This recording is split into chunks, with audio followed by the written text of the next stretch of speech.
नमस्कार. आजची आपली रेसिपी आहे ओल्या हळदीचं लोणचं. तुम्हाला जर ही रेसिपी आवडली तर प्लीज लाईक, शेअर आणि सबस्क्राईब करायला विसरू नका. इथे आपण 250 ग्राम हळद घेतली आहे, 50 ग्राम अद्रक आणि 4 ते 5 हिरव्या मिरच्या. हळद आपल्याला स्वच्छ धुवून कोरडी करून घ्यायची आणि याची साल काढून अशीही आपल्याला कापून घ्यायची आहे. आणि अद्रक पण आपण स्वच्छ धुवून कोरडं करून याची साल काढलेली आहे आणि हे असं कापून घ्यायचं आहे. तर 250 ग्राम हळदीला आपण 50 ग्राम अद्रक घेतलेला आहे आणि 4 ते 5 हिरव्या मिरच्या घेतल्या आहेत.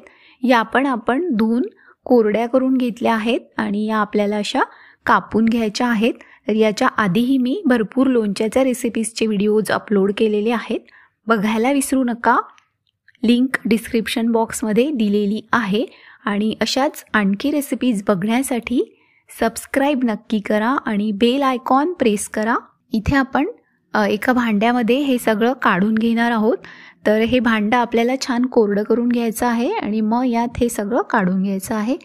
इथे आपण 1 वाटी मोहरीचं तेल घेतलं आहे, 3 ते 4 टेबलस्पून निंबाचा रस घेतला आहे, लसूण, हिंग, मीठ, सोप, जिरं, मेथी दाणा आणि मोहरीची डाळ आपण घेतलेली आहे. तर हे साहित्य आपल्याला या लोणच्यासाठी लागणार आहे. इथे आपण सगळ्यात आधी सोप, जिरं आणि मेथी दाणा भाजून घेणार आहोत. तर आपण सोप घेतली आहे अर्धा टेबलस्पून, जिरं पण अर्धा टेबलस्पून आणि मेथी दाणा 1 टीस्पून. इथे आपण मोहरीची डाळ घेतली आहे 2 टेबलस्पून. तर हे सगळं आपल्याला थोडंसं भाजून घ्यायचं आहे. तर 1 ते 2 मिनिट आपण हे असं भाजून घेतलेलं आहे. इथे आपण तेल गरम करून घेणार आहोत. मोहरीचं तेल आपण इथे घेतलेलं आहे 1 वाटी. तेल गरम झाल्यानंतर यात आपल्याला यात आपल्याला 1 टेबलस्पून लसणचे तुकडे घालायचे आहेत आणि गॅस बंद करायचा आहे. इथे आपण सोप, जिरं आणि मेथी दाणा जाडसर कुटून घेतलेला आहे आणि हे आपण याच्यामध्ये घातलं आहे. आणि मोहरीची डाळ ही आपण थोडीशी भाजून घेतलेली आहे.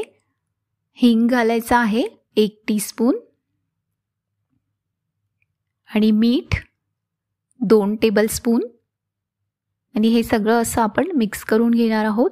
हे आपल्याला या हळदीमध्ये घालायचं आहे. इथे आपण निंबाचा रस घेतलेला आहे 3 ते 4 टेबलस्पून आणि हे सगळं असं छान मिक्स करून घ्यायचं आहे. तर इथे आपलं हे हळदीचं लोणचं तयार झालेलं आहे. सोपी रेसिपी आहे, झटपट रेसिपी आहे आणि तयार झाल्यानंतर आपण हे 6 महिने वापरू शकतो. फ्रीजमध्ये ठेवल्यास आपण हे वर्षभरही वापरू शकतो. तर इथे आपलं हे हळदीचं लोणचं तयार झालेलं आहे.